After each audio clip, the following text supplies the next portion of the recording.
1 Samuel chapter 19, Holman Christian Standard Bible.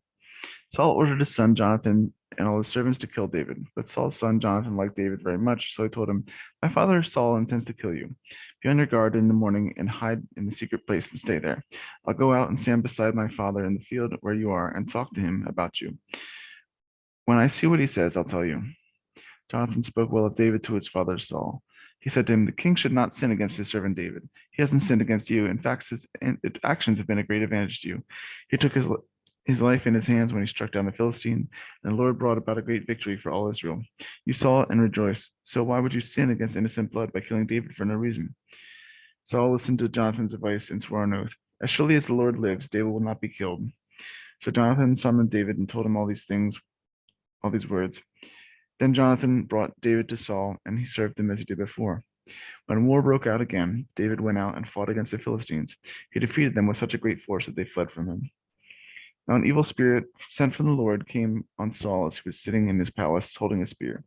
David was playing the lyre, and Saul tried to pin David to the wall with a spear. As the spear struck the wall, David eluded Saul, ran away, and escaped that night. Saul sent agents to David's house to watch him and kill him in the morning. But his wife Michal warned David, "If you don't escape tonight, you will be dead tomorrow." So she lowered David from the window, and he fled and escaped.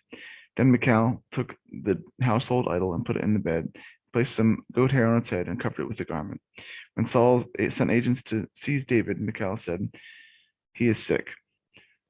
Saul sent the agents back to see David and said, "Bring him on his bed so I can kill him." When the messengers arrived, to their surprise, the household idol was on the bed with a goat hair on its head.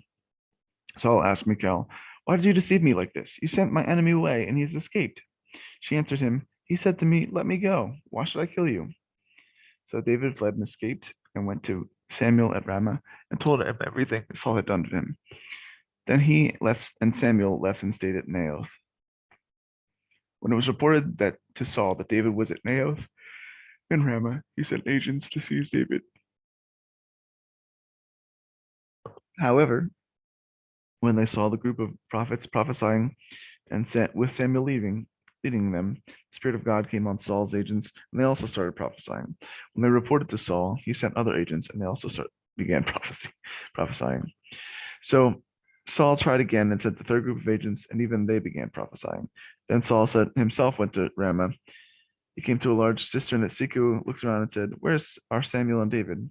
"At Naioth and Ramah," someone said. So he went to Naioth and Ramah. The Spirit of God also came on him, and he walked along. He prophesied until he entered Naioth and Ramah. Saul then removed his clothes and also prophesied before Samuel. He collapsed and lay naked against all that night, day and all that night. That is why they say, "Is Saul also among the prophets?"